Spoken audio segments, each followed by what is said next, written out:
Welcome to Making Sense of Menopause, the podcast for women in midlife who are feeling stuck, overwhelmed, or just not like themselves.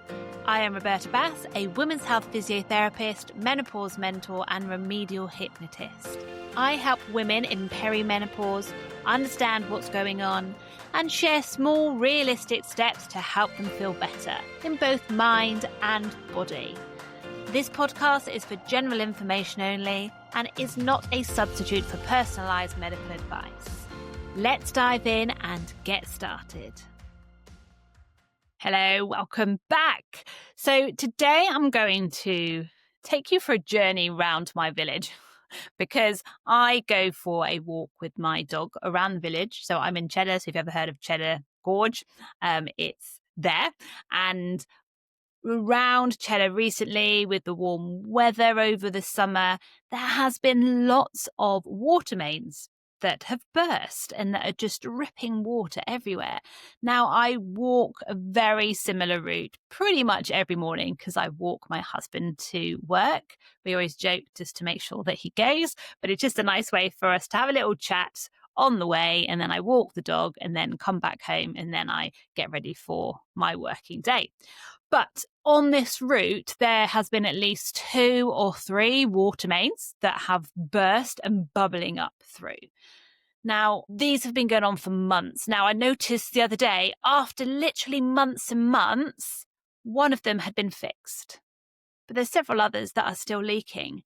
And it just made me think, what is it that is preventing them from fixing it? Now, we know if it's going to be the council, it's going to take ages to come out.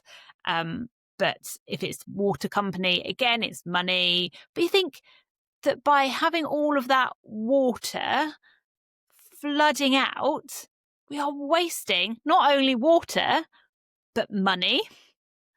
And the longer something stays broken, potentially it could then damage all of the concrete or tarmac around. It might be that somebody falls over in the water and then they get sued because they've injured this person. And it took months for this one to be fixed. And then there's loads others around the village as well that are just seeping up and bubbling. And just think, surely, like the old saying, a stitch in time saves 9. If you've got a little hole in something, you stitch it up quickly and then you stop it from getting a bigger hole. Just after I'd to put all this into a nice email to my clients, a week or so later, lo and behold, we went out the front of our property and our water main wasn't just seeping, it was like bubbling over and almost to the point of spurting out. And then you had loads of people that were walking past going, "Oh, look, it looks like the mains has burst." And somebody had already actually reported it, thankfully. So we went online and reported it. But this was on the Saturday of a bank holiday weekend.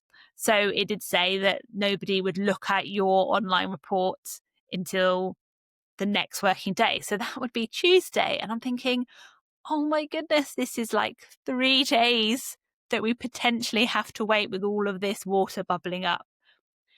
I used to be really scared to ring anybody up or sort anything out, and I would get really stressed about things. I would worry about it all the time. It's like, what if it's going to cost us loads of money? How long is it going to take to fix?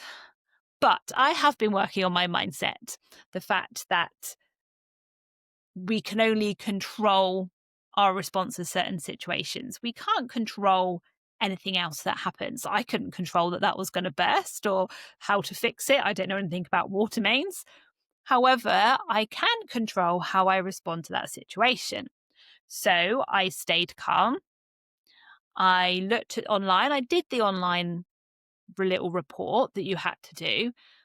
But then I thought, well, we can't wait until then. And they did have an emergency number, but the little write-up by the emergency number was trying to put you off from ringing it. But I thought, no, this is actually a lot of water and we need somebody to come out as quickly as possible. So I rang up the emergency number and told them what was happening. And she said, oh, they would try and get somebody out today, but it's generally within 24 hours. So it might be someone tomorrow.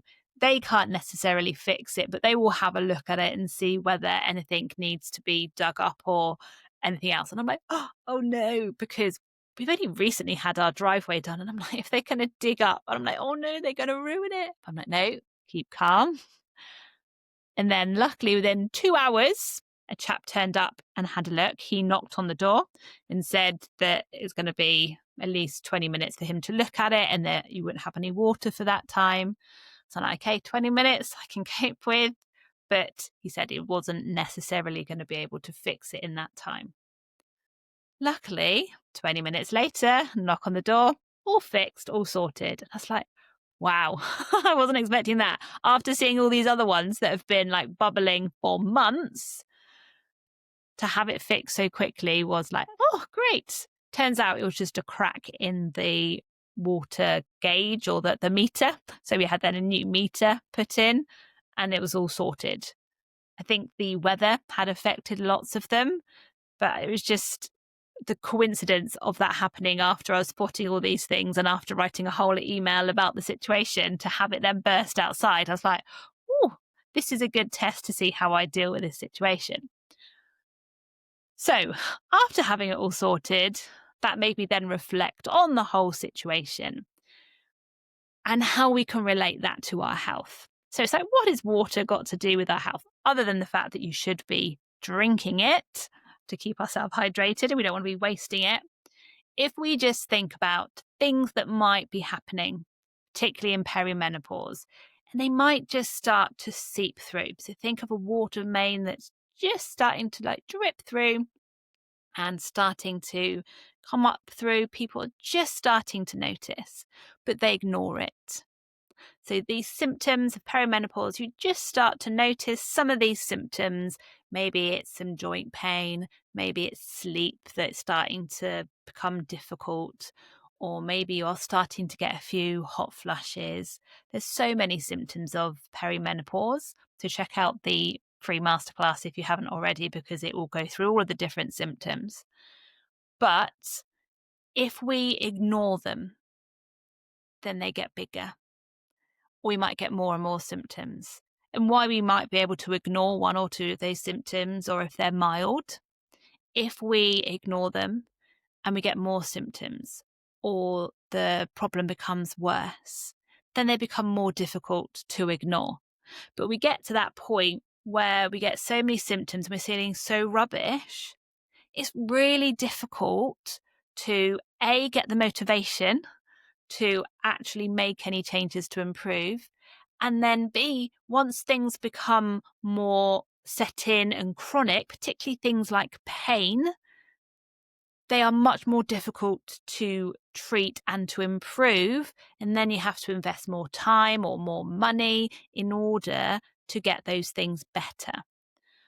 As a physio, I've seen thousands, probably many thousands of people that have been in pain. And those that come to have treatment say it's for a sprained ankle. If they came within, say, 5 days to a week or so, it's still an acute problem. So it's much easier to treat and improve. So maybe within 4-6 weeks, you pretty much resolve the problem. People that have had ongoing issues, say they sprained their ankle 6 months ago and they're still getting pain when they're walking or doing certain activities, it's now become a chronic problem. And then it takes so much longer and so much more effort to actually improve it. So we may think, actually, we'll just put up with it because it's so difficult to get a GP appointment, or I don't have the money to pay out, or I haven't got time to get off of work or whatever. However, if you think if you leave it and things get worse, then you may not be able to work. If you then decide that you're going to get some treatment, you might need more treatment, so it will cost you more money. Or you're still going to have to wait for another GP appointment because it becomes a chronic problem. They will leave you waiting longer because they know that it's not going to resolve quickly. If it's an acute problem, when we triage people in physio, if it's an acute problem less than 6 weeks, then you'll be seen as an urgent. 3 months, I think, is the cutoff for like chronic, and then more than 3 months, then you will be seen on like the routine wait list. So between 6 weeks and 12 weeks, depending what it is, you will be like semi-urgent, as it will. So they might get you in fairly quickly. So the whole point of the story is to think about addressing any symptoms or issues quickly and not put them off. Don't waste more time and energy and money by delaying getting help, or maybe it's you can find ways and means to help yourself. It is just taking a couple of small steps forward to improve those things. Now, it might be as simple if you start to have a problem with your sleep. Look at what you're eating and drinking. Maybe you're having too much caffeine before bedtime.